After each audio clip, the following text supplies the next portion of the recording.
급여관리 사용 설명에 대해서 구체적으로 다시 한번 알려드리느라고 영상을 제작하게 되었습니다. 자, 급여관리를 먼저 눌러보도록 하겠습니다. 예를 들어서 1월 거 같은 경우에 일단은 시급을 다 제외를 시켜 놓고요. 그리고 설명을 드리도록 하겠습니다.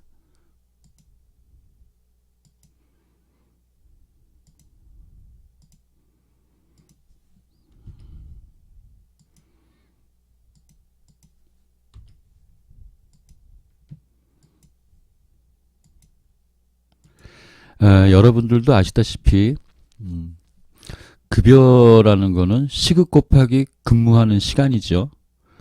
근무 시간은 여기 왼쪽에 보시면 일정 관리가 있죠. 일정 관리에서 1월 거 일정을 먼저 내려받으신 다음에 그리고 이제 시급 조정란에서 혹시 어느 분이 시급이 안 들어가 있는지 또 새로 입사하신 분이라 혹시 빠뜨린 분은 없으신지 확인하시는 게 일단 순서입니다. 간혹 가다 보면은 일정 내려받기도 안 돼 있고 그리고 시급도 안 넣고 그리고 이제 저희 콜센터에 전화하셔서 지난달에는 급여가 나왔는데 이번 달에는 급여가 안 나왔다. 무슨 프로그램이 있다이냐 이렇게 항의 전화를 하시는 분들이 간혹 계세요. 일정도 모르고 시급도 모르고 그랬는데 급여가 계산이 되면 그게 더 이상한 프로그램이 아닌가 그런 생각도 들죠. 자, 먼저 시급 넣는 걸 알려드리도록 하겠습니다. 보통 올해 시급, 최저시급으로 한번 해보겠습니다. 올해 최저시급은 1802원이죠. 위에 누르시고 적용을 누르시면 한꺼번에 다 들어가요. 근데 예를 들어서 위에 이분이 시급이 좀 다르다 하신 경우에는 빨간 글씨를 위에도 있죠. 자, 삭제 버튼을 누르시고요. 이분 같은 경우에는 시간당 10850 1850원이다 하고 엔터를 치시면 다 들어가게 돼 있어요. 근데 예를 들어서 150분에는 28,000원을 주고 싶다. 그런 경우에는 28,000원 하고 엔터를 치시면 150분에 적용됐을 때는 28,000원이 되시는 거예요. 그래서 차등 시급도 적용이 될 수 있게끔 프로그램화되어 있습니다. 그럼 다시 삭제 버튼을 누르고요. 원래같이 10802 이렇게 하고 그리고 이제 여기 밑에 보시면 가족 시급 넣는欄이 있죠. 16,000원 한번 넣어보겠습니다. 그리고 적용. 저희 프로그램은 모든 화면에서 노란색이 뜨게 되면은 저장 버튼을 누르셔야 되고요. 숫자라든가 체크를 한 후에는 항상 엔터를 치셔야 됩니다. 그리고 목욕 시급 같은 경우에 예를 들어서 뭐 15,000원을 준다 라고 가정을 해보겠습니다. 그리고 적용. 그리고 여기도 마찬가지로 가족은 15,000원. 그리고 노란색이 떴으니까 저장 버튼을 누르시면은 다음 달서부터는 이거를 또 다시 입력할 일은 없으시겠죠. 그리고 나서 일정도 가져왔고 시급도 확인을 했으니까 급여 관리 가셔서 급여 생성을 누르시면은 기본적인 급여 계산이 다 끝이 나요. 근데 이제 여기서 이제 체크를 한번 해보셔야 될 거는요. 여기서 그 65세 이상이신 분들이 계시죠. 여기 지금 이분 같은 경우는 79세예요. 이런 분들 같은 경우 흔히 말하는 고용보험이라는 거는 정확하게는 실업급여가 맞는 말입니다. 건강보험을 열어보면 안에 장기요양이 들어가 있죠. 마찬가지로 고용안정을 열어보면 그 안에 실업급여가 들어가 있어요. 근데 이분 같은 경우는 연세가 많으셔서 센터에서는 내시지만은 직원분들한테는 이제 공제가 면제가 되시죠. 그래서 체크를 푸시고요. 그리고 0을 입력을 하겠습니다. 0을 입력하니까 지금 엔터를 친과 동시에 급여가 저장됐습니다. 잠깐 메시지가 떴다 사라졌죠. 이렇게 되면 다음 달에 급여를 계산하더라도 이분은 0으로 계속 따라와요. 근데 어떤 분들은 체크를 넣으시고 그리고 여기다 그냥 0을 넣으십니다. 그러면은 좀 있으면 이게 다시 풀려서 이 체크가 됐다라는 거는 이 현재 급여에 맞게 계산하겠다라는 뜻이거든요. 그러다 보니까는 왜 이렇게 되냐 이러시는데 지금 이런 경우에는 체크를 하게 되면은 이거는 현재 상황에서 급여를 계산하겠다는 뜻이에요. 항상 체크를 풀으시고 그리고 내가 넣고 싶은 금액 0이면 0 이렇게 입력을 하시면은 저장서부터 모든 게 끝이 납니다. 근데 보통은 이제 또 메시지가 떴죠. 급여가 저장됐다고. 그렇게 해서 모든 건 끝났는데 이분 거를 또 급여 생성을 다시 돌려요. 그러면은 원래 상태 실업급여가 계산이 또 됐죠. 지금 현재 같은 경우에는 급여 생성을 누른다는 거는 급여가 저장됐다고 메시지가 떴는데 나는 필요 없고 난 다시 계산하겠다. 그런 의미로 받아들입니다. 프로그램은. 그래서 지금 같은 경우에 0을 입력을 하셨으면 손을 떼시고 그냥 내버려 두시면 될 것 같습니다. 그래서 지금 같은 경우에도 위에 보시면 60시간 이상자분들만 볼 수가 있고요. 60시간 이상 미만이신 분들도 분류를 해서 볼 수가 있습니다. 자, 지금 고봉 위에 맨 위에 분을 클릭을 해보면은 더블 클릭하게 되면은 급여 명세서가 나와요. 이분이 7일 일하셨네요. 79세이고 7시간 하셨고 7시간, 60시간 미만이시죠? 그렇게 되면은 주휴연차, 이런 휴일수당 이런 것들이 하나도 반영이 안 돼요. 오로지 해당된다고 하면은 아무것도 없죠. 두 금액을 합치면은 11만 2천 원. 위에 급여 합계 금액하고 같죠? 변동은 없습니다. 물론 이분이 휴일에 근무를 했을 경우에도 마찬가지예요. 휴일 수당은 나올지 몰라도 여기 법정 수당으로 표시는 되지가 않는 게 원칙입니다. 근로기준법상 그렇게 되어 있고요. 그래서 이분은 공제 내역이 하나도 없고 일하신 금액 11만 2천 원 이렇게 되어 있는데 이러한 금액들은 보통 왼쪽으로 보시면은 오른쪽으로 좀 당겨 보겠습니다.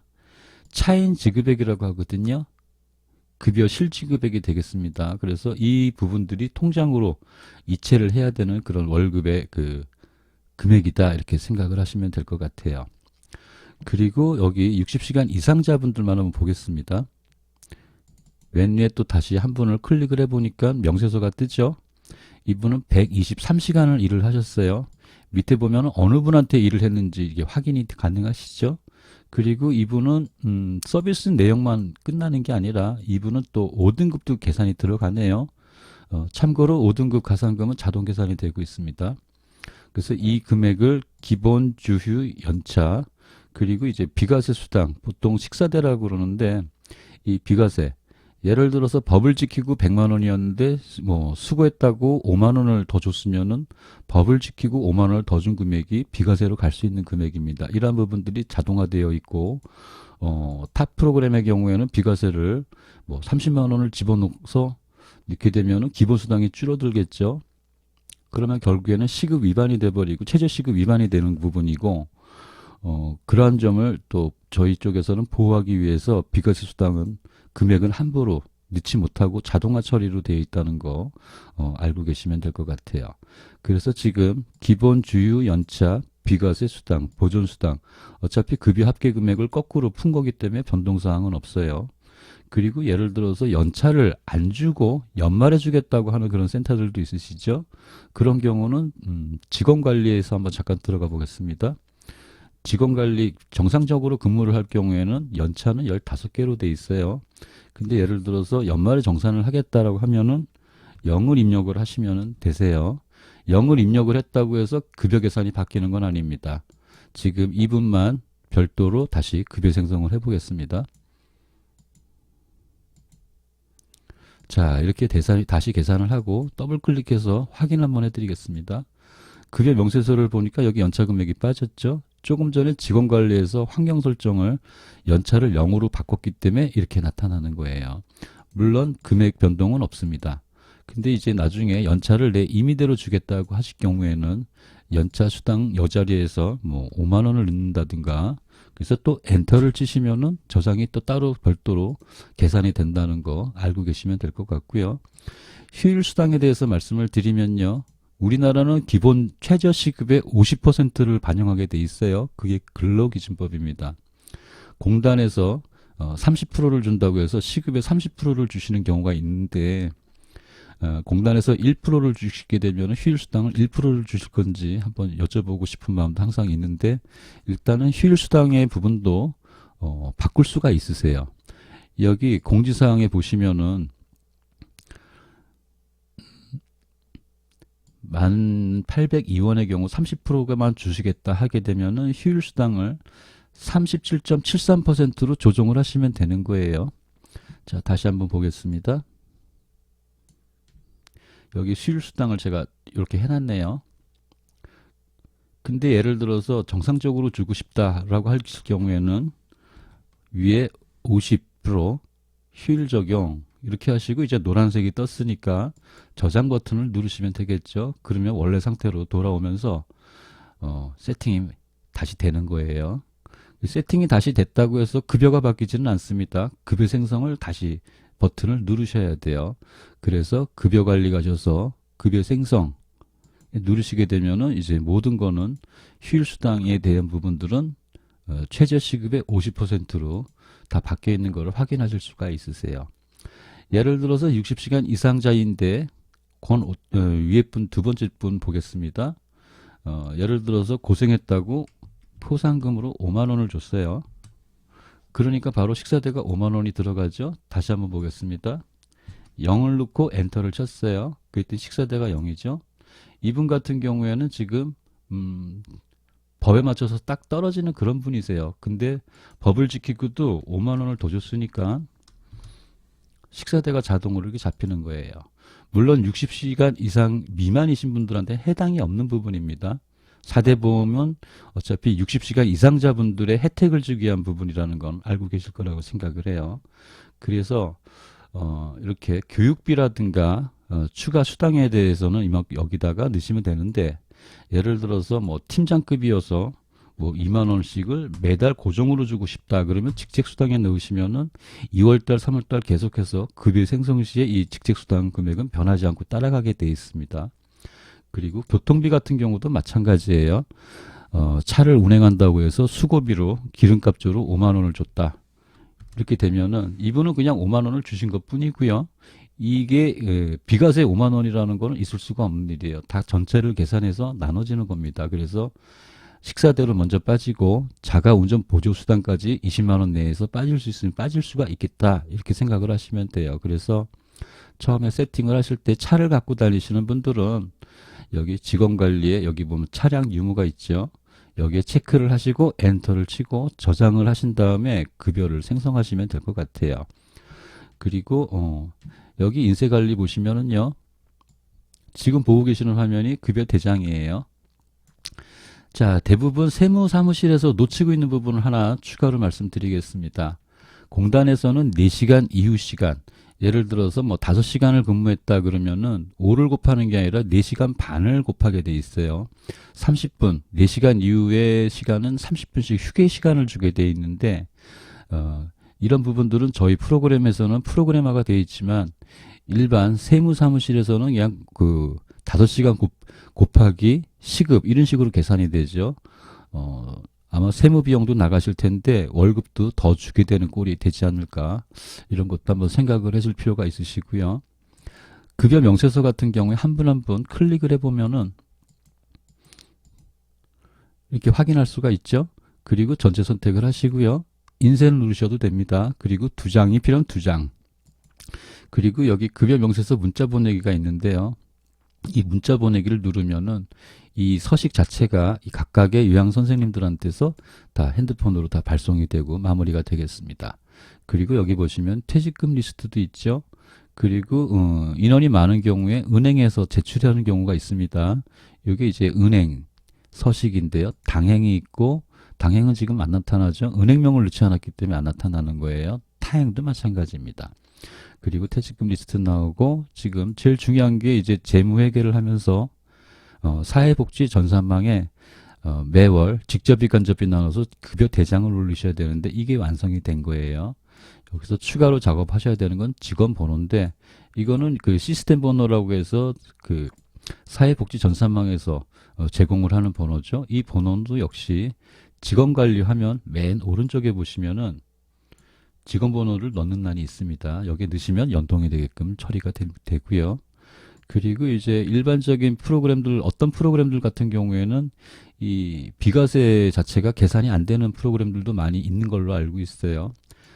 비과세는 함부로 계산하거나 틀릴 경우에 잘못되면 좀 문제가 커지기 때문에 아예 계산을 안 하는 프로그램도 있는데 저희 거는 아시다시피 법적인 거에 대해서는 신경을 안 쓰셔도 되십니다. 법은 다 지키고 만든 근로기준법에 가장 준수해서 만든 프로그램이고요.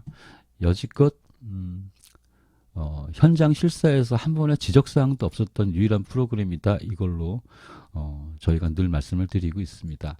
그래서 그리고 마지막으로 요거 한 가지 더 말씀을 드리겠습니다. 5등급 가산금은 자동 계산이 되고요.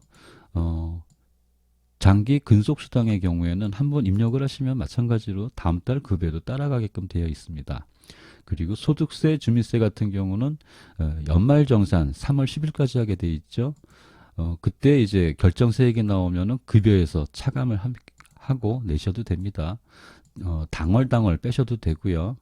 예를 들어서 이분이 카드 쓴 내역이 많으시다 그러시면은 이 소득세, 주민세를 안 내는 경우도 있으세요.